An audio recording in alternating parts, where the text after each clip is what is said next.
Hey everyone, welcome back. Today we're diving into something that's been quietly shaking the walls of Windsor Castle, and it's not about a fancy hat or a carriage ride. It's about a moment that might just change how the whole royal machine works from now on. Think of it like this: you have a big family with a lot of history and a very strict set of rules. Everyone knows their place, or they're supposed to. But what happens when someone from the outside, or even someone on the inside, decides they don't want to play by the rules anymore? We're about to find out. So, the story we're looking at isn't really about a teenager who made a mistake. It's about what that mistake revealed about the people in charge and how they're deciding to run things in the future. We're going to break down everything that happened, step by step, and see what it all means for the royal family going forward. So let's start with the main event. It's all about Prince William. He's been making some very big, very quiet moves behind the scenes, and the person at the center of all this is a guy named Freddy Parker Bowles. Now, a lot of people might think this is just a family squabble, but it's way more than that. William didn't just get angry and yell. This was a long time coming, and he handled it in a way that tells us a lot about the kind of king he's going to be. He didn't make a snap decision. He watched, he waited, and then he acted with total control. This wasn't about losing his temper. It was about making a calculated move to protect something he thinks is very important. And the way he did it was so precise that even the people who saw it happen were stunned. This is about him saying, "This is how it's going to be from now on." First, we have to talk about Freddie Parker Bowles. He's actually the grandson of Queen Camilla. And now, he's been kicked out of the royal circle for good. We're not talking about a temporary ban or a timeout. This is permanent. He's not welcome back, and there's no apology that's going to fix it. The decision was made a long time before anyone else found out. William gathered all the evidence he needed, kept it to himself, and then called a very small meeting. It was just him, Queen Camilla, and Freddie in a private room. No advisors, no staff, no witnesses. That shows you how much control William had. He didn't want anyone to be able to say he lost his cool. He was calm, he was collected, and he delivered the news. It wasn't a fight, it was a sentence. So, why did this happen? Well, it wasn't just one thing. Freddie had been pushing for special treatment for a while. He wanted access that he was never supposed to have. He was also making fun of William's wife, Catherine, which is a huge no no. On top of that, he was leaking private family information that could have caused real problems. William didn't just react to one bad thing. He watched Freddie for months, saw a pattern, and then decided enough was enough. William knew that Freddie wasn't just a clumsy kid. He was a risk to the whole institution. And in that private meeting, William told him exactly that. He said some things that left everyone who heard about it completely shocked. Queen Camilla was in the room, and there was nothing she could do to save her grandson. The whole thing was a huge blow to her, and what happened next for her was even worse than just losing a guest from the guest list. To really get it, we have to understand that this didn't happen in a vacuum. William has been on a mission to deal with anyone he sees as a problem for the monarchy. He's been systematically cleaning house, and he started with someone even closer to the crown, Prince Andrew. Andrew had been trying for a long time to get his royal titles back. He was using every connection he had to try and get back into official life, but William was not going to let that happen. He went directly to his father, King Charles, and made it clear that Andrew had been given chance after chance. There were no more chances left. He was especially clear that there was no way Andrew was getting his titles back, especially since he never showed any real remorse for his actions. What really struck the people who saw this was how calm William was. He just sat there and watched his father sign off on rejecting Andrew's request. It was final. No titles, no open door for future talks. An aide who was there said that was the exact moment she understood who William really is underneath his public image. He's someone who can cut you off completely without flinching. He doesn't give empty apologies or leave the door open. He just moves on. So, Andrew was taken care of. And then William turned his attention to Camilla's side of the family, and that's where Freddie comes in. Now, you have to understand the pressure from Camilla's side. Camilla had been quietly pushing for her grandson, Freddie, to get a special seat at a military event. This was a big deal, a ceremonial role that is usually only for working royals. She wanted to give him something that nobody could ever take away, a real foothold inside the family. Her son, Tom Parker Bowles, was also pushing from the background. He had been complaining for years that he was the queen's son and got nothing. He was angry that his mom's position never translated into anything good for him. He told Freddie more than once that the family owed them a lot more than they ever got. He had this attitude that they should just take what they want instead of waiting to be offered. That was the philosophy. Don't wait, demand. Tom even helped Freddie practice what to say when he brought it up with senior staff. That was the first huge mistake. The The second Freddie made that move, his name ended up on William's radar. William didn't say anything publicly, but he had an aide start watching Freddie's every move. And Freddie, having no idea he was being watched, made things even worse almost immediately. A few weeks later, he gave an interview to a small magazine. He talked about a private family dinner at Windsor like it was nothing. He said William was a bit stiff and said he didn't think he would make a fine king. Tom had pushed him to do the interview, saying it was good for his profile. He even helped him practice what to say. William's office saw that interview right away. This time, William didn't keep it quiet. He told his private secretary that Freddie was now someone to watch, officially. To William, it wasn't about the words themselves. It was about what they meant. It showed that Freddie saw the family as a tool for his own image, not as something he had to protect. And then it got much worse than one interview. Freddie had been telling his friends that he knew things about the family that he shouldn't. One of those things was a private medical detail about King Charles himself. This information reached a parent, who told a journalist. The journalist went straight to the palace press office. Staff spent 2 whole days trying to quietly bury that story before it could blow up. This was the turning point. Before this, Freddie was an image problem. Now he was a security threat. A teenager with loose access to the family's private medical information wasn't just embarrassing anymore, it was dangerous. In William's mind, Freddie had crossed a line. He was no longer just someone to watch. He was a genuine threat to the crown itself. Then came the messages, and this is where everything really tipped over. Freddie had been bragging to his friends in a group chat, calling Windsor his second home. He joked about getting his friends invited to polo events. He asked palace staff to bend the rules for him because of who his grandmother was. The aide watching him found these messages through palace security. They hadn't leaked to the public yet. William read every single one himself, and what he found next made his blood run cold. Tom Parker Bowles had said almost the same exact thing at a dinner a year earlier, joking that the family should start charging for access. Freddie wasn't even speaking for himself. He was just repeating his father's words. That was the exact moment William made his decision. He told nobody, not Camilla, not Freddie, nobody. This is where it gets even more complicated. Camilla was not just aware of what Freddie was doing, she had been quietly supporting it the whole time. For years, she had pushed Freddie closer to Windsor, closer to belonging. His place inside the family proved something she desperately needed, that her own long fight to be accepted had worked, that it had survived her, that it was now permanent. When Freddie pushed for that military seat, it was Camilla who told him to ask and never wait to be offered. She told him that was how she had survived inside the family. She was giving him her own playbook, the one she had used to force her way into rooms that never wanted her. But around this time, Camilla started hearing whispers of her own. A lady in waiting overheard William's private secretary talking about tidying up the guest list going forward.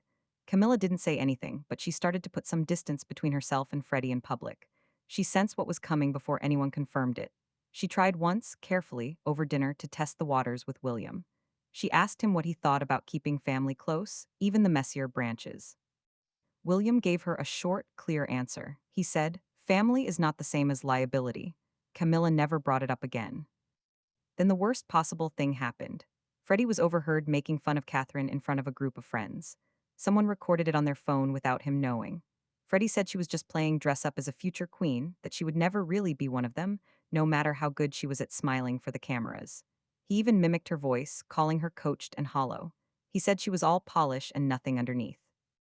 The recording leaked into a wider group chat, and then it spread even further. The timing was terrible. It came out just 2 days before a big public event where William and Catherine were supposed to appear together, showing that perfect, united image William had worked so hard to build. To William, this was no longer about access or mistakes. This was a direct attack on his wife, the future queen, the mother of his children, coming from inside his own family at the worst possible moment. And what made Camilla's silence absolutely unforgivable in William's eyes is that she had heard about Freddie's comments before they leaked. She said nothing and did nothing. Part of her, a part she would never admit, was not entirely unhappy to hear it.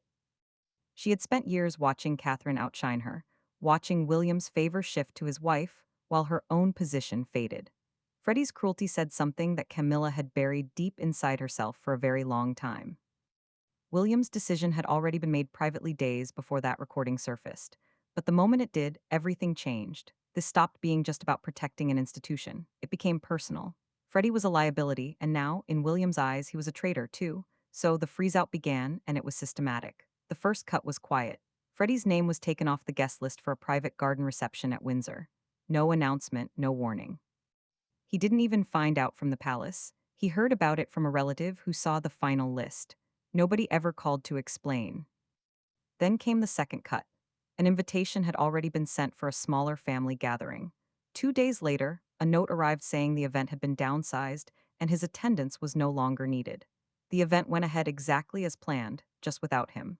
Staff were told to remove him from the family communication thread used to coordinate weekend stays. He didn't even get a notice for that one. He found out he'd been cut off when he tried to RSVP for something and realized he no longer had access. Freddie called his mom, confused. She didn't have an answer for him, and her silence scared him more than any words could. So, he called his father next. Tom Parker Bowles didn't sound surprised at all. "I told you," he said, "that's what they do."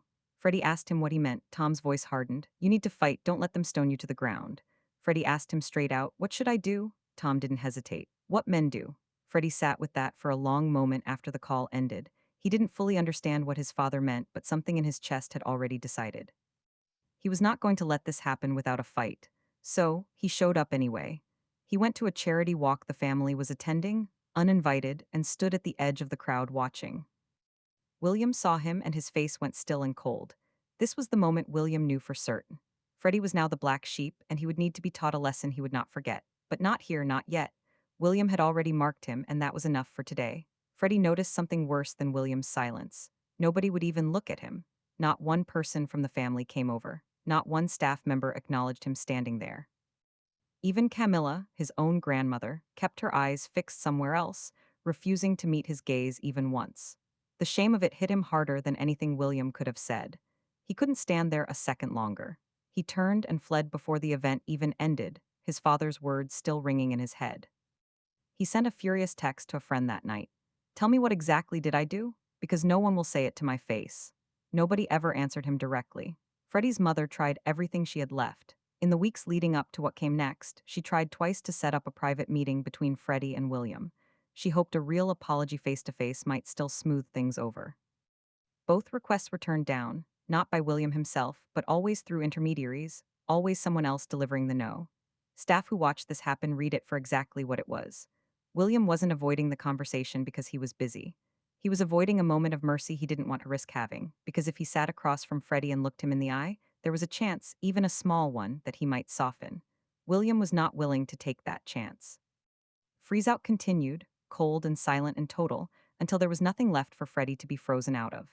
And then came the final cut, the expulsion. During a family weekend at Windsor, Freddie posted a series of Instagram stories from inside a private area of the estate. One of them showed a blurry shot of a hallway with a security detail visible in the background. The post was deleted in less than a minute, but by then it was too late. It had already been screenshotted and passed around. William's security team didn't treat it as a careless mistake. They treated it as a serious security breach, and it gave William exactly what he needed. A clean reason he could point to if anyone ever asked why Freddie was suddenly gone. The truth was simpler and colder. The decision had already been made weeks earlier. The leak didn't cause anything, it just gave William the excuse to move faster. What came next happened in a small private sitting room, the kind of room used for quiet family conversations. That made it worse, not better. It felt domestic and personal. Only 3 people were in that room: William, Camilla, and Freddie. No advisors, no staff. William wanted it that way. He wanted no one left standing who could later say he had been anything but completely composed. He didn't raise his voice once. He told Freddie that his access to Windsor was finished. His place at family gatherings was finished. Any future involvement in royal life was finished, effective immediately. He used the word permanently. Then he said the thing that made it personal. He looked Freddie dead in the eye and said, "You don't get to mock my wife and call yourself family." Freddie's voice cracked. He looked past William, straight at his grandmother, and asked her if this was her decision too. William didn't give her the chance to answer. He cut in immediately. This decision was made for the family, not by one person. Camilla said nothing. She didn't defend Freddie. She didn't defend herself. Her silence answered the question far louder than any words could have. After Freddie walked out of that room for the last time, Camilla finally spoke quietly to William. She told him she hoped he understood exactly what he had just done to a boy who never asked to be born into this family's mess. William didn't respond to that either. He simply nodded once, like her pain was a cost he had already calculated, and accepted as the price of doing what needed to be done. Camilla absorbed it the same way she had absorbed every other diminishment over the past 2 decades, because she understood something Freddie never had the chance to learn. Open conflict with the future king was a war she could not win, and one she could not afford to be seen even attempting. But her silence in that room was never just grief. It was guilt. Sitting right underneath it, she had spent months quietly feeding the exact behavior that had just gotten her own grandson cast out for good. Part of her had needed him to believe he belonged because his belonging proved her own had finally become permanent. And part of her, somewhere she would never admit out loud, had not been entirely sorry to hear what Freddie said about Catherine. That truth would stay locked inside her the same way everything else had. Room emptied. Freddie was gone, and somewhere else in the house, someone had already seen more of this than anyone realized. That someone was Princess Anne. She was at Windsor that same weekend, and she saw Freddie leave the estate alone. No staff walked him out. No car was sent for him, just a regular taxi called from the gatehouse, like he was nobody, like he had never belonged there at all. She watched the whole thing from a window. She didn't move, she didn't call out, she just watched him go. Days later, at a family engagement, Camilla's name came up in passing conversation. Someone mentioned family matters, nothing more specific than that. Anne gave a small nod, almost nothing, barely a movement at all. But staff who had worked around her long enough recognized it instantly, because they had seen that exact same nod decades earlier when another family member had been quietly pushed out and never brought back in. That nod meant approval. Everyone who saw it understood that Anne had spent 50 years watching this family nearly fall apart under the weight of people who treated royal access like something owed to them instead of something earned through duty. To her, what happened to Freddie wasn't cruelty. It was the system finally working the way she always believed it should have worked. She had her own history of giving things up for this institution, choices that cost her closeness with her own family. She never complained about it once. So when she watched William make a similar kind of sacrifice, cutting Freddie loose completely, she didn't see ruthlessness. She saw someone finally understanding what the job actually demanded of him. That night, Anne called William directly. Her voice was different than usual, softer but firm underneath it. She told him she was proud of him. She told him he had done what needed to be done, and he had done it without flinching. William didn't say much back. He didn't need to. For a moment, the call wasn't about duty or protocol at all. It was just the two of them, family, saying something neither of them said often. People close to the household put it simply afterward. Anne never needed to speak publicly, because she had spent decades proving exactly what it took to survive inside this family. It was never about being loved the most. It was about never giving anyone a reason to remove you. Freddie gave them a reason. And the really striking thing, when you step back and look at the whole picture, is that William isn't just cleaning house for the sake of it. He's drawing a line that will define his entire reign. Access to this family is not a birthright if you're on the periphery. It's not something you can demand because your grandmother married the king. It's conditional, it's earned. And if you treat it like currency to spend for your own image, if you mock the future queen, if you leak private information that puts the institution at risk, you will be removed. Not quietly sidelined, not gently discouraged, but permanently expelled with no path back. Freddie is the example now. And the fact that Anne, the hardest working member of that whole family, the one who never complains and never falters and never gives anyone a reason to question her place, the fact that she watched that taxi drive away and gave a nod of approval, that tells you everything you need to know about where this family is heading. William has her backing, he has her respect. And he just showed everyone, including his own father, including Camilla, including every distant relative who might be getting ideas about royal access, that he will not hesitate to cut anyone loose who threatens what he's protecting. Freddie gave them a reason, and from that night on, one thing was certain. They would never let anyone mess with this family again.